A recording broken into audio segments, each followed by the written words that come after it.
Hello and welcome back to Educator.com and welcome back to Biochemistry. So today's lesson, we're going to be talking about the michaelis-menten constant and this new constant that we're going to introduce called Kcat. This particular lesson is really very important. I'm not suggesting that the other lessons are not important, but in the biochemistry course, the study of kinetics, this quantitative study of kinetics, is usually sort of a daunting thing for the kids. There's just a lot of symbols floating around. There's a lot of mechanisms, a lot of reactions. You have enzyme, substrate, product, enzyme, substrate, all kinds of things going. So it tends to get really confusing. So what I wanted to do is I wanted to come back. We've already discussed michaelis-menten kinetics. We have the michaelis-menten equation. I wanted to go back and talk about what Km actually means. I want to talk about how it's used in biochemistry, whether that usage is actually justified or not. So I just wanted to spend some more time with it. That's it. I just want you to be as comfortable as possible because these things do come up a lot. Well, of course they come up a lot in the literature, and it's the one area that I think kids are the most, that it alienates them the most easily. So it's really not that bad. A lot of it is actually quite intuitive. You just need to sort of get past a lot of the symbolism. In any case, let's just jump right on in, and hopefully we can help you to get a better understanding of what all of these different things mean. So let's see what we can do. Okay, so let's go ahead and start off with the michaelis-menten equation again. Let's recall. So recall the you know what, I'm just going to,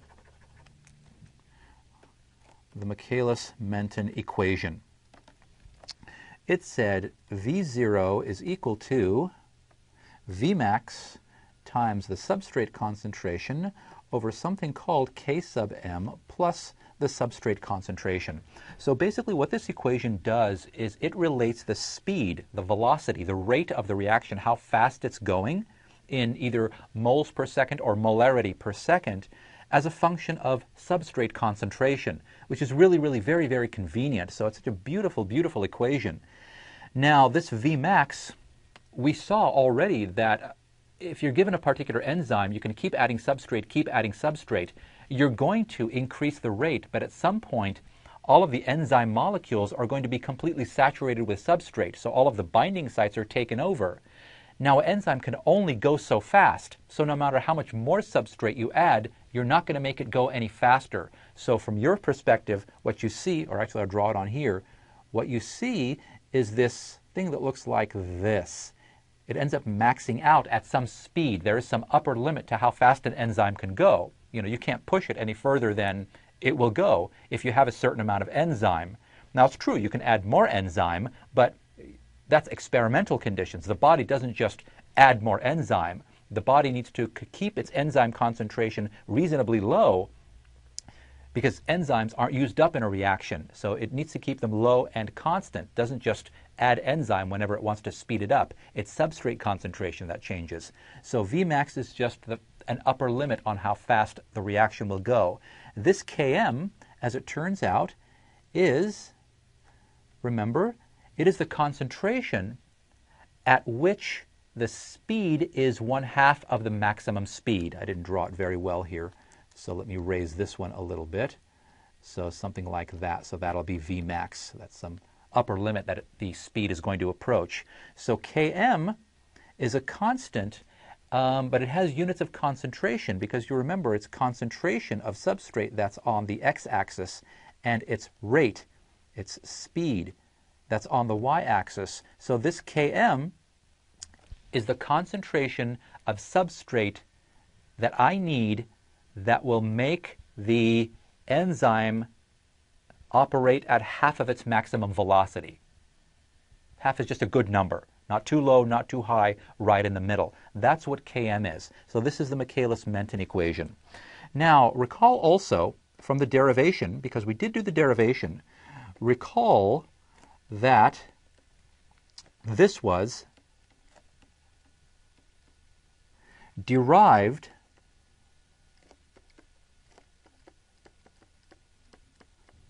from the following postulated two-step process. Following postulated. So Michaelis and Menten, they postulated this particular process, a two-step process.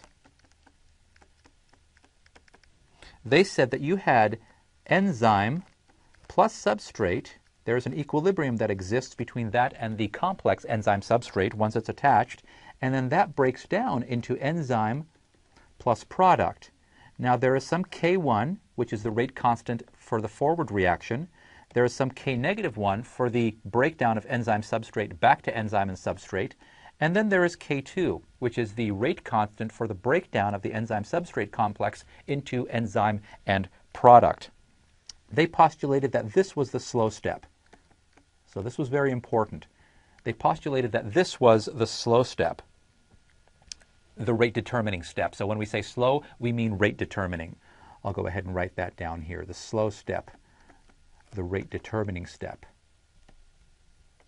Because again, your reaction is only going to go as fast as your slowest. Okay, now,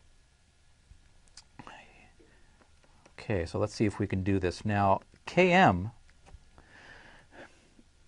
is the amount of substrate concentration that will put your enzyme at half velocity. Well, Km is often interpreted as a numerical measure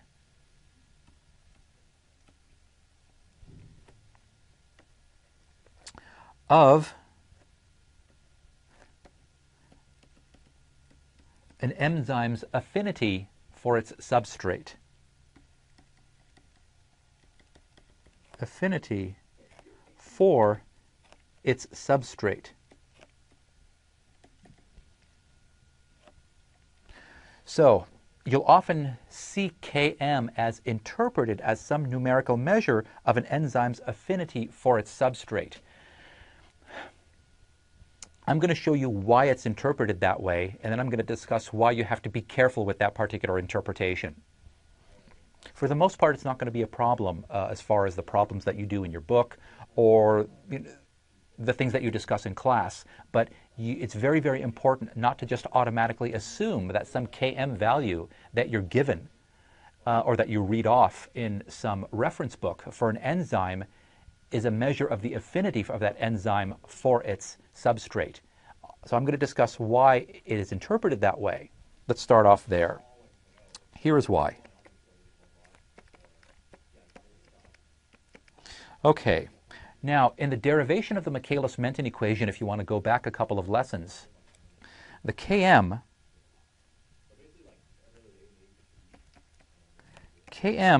was this.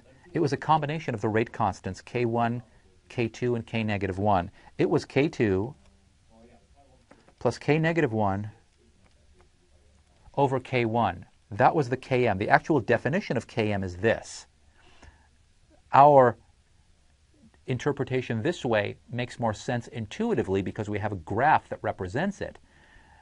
But this is the actual definition. It's actually a combination of the rate constants of a given process. In this case, you have a 1, 2, 3. You have a three-step. There's one this way, one this way, one that way. So it's a combination of those rate constants. Now, if K2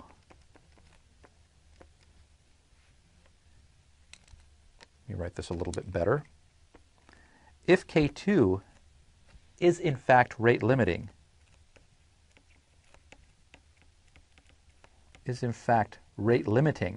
in other words, if that K2 step is really the slow step as was postulated, then K2 is a lot less than K negative 1. It's a slow step. So the rate constant is very, very low. Very, very small compared to K1, this thing. So this is small compared to this. So the Km becomes, because K2 is so much less than K1, we can actually ignore it in the numerator. So Km becomes Km equals K to the negative 1, K sub negative 1 over K1. So this is what the Km actually becomes under these conditions. Okay, now let's investigate this. What does this mean? What does this mean? When we have the rate constant in the reverse direction divided by the rate constant in the forward direction, that's the Km under conditions that we've postulated where K2 really is the slow step and can be ignored in the actual definition of Km. Well, here's what it means. Let's go back to our equilibrium. We have enzyme plus substrate in equilibrium with enzyme substrate. This is K1, this is K negative 1. Now, the forward rate, and you'll remember anytime we write a rate law, it is going to be some constant times the concentration of the reactants. In the forward direction, the enzyme and the substrate separately are the reactants. So,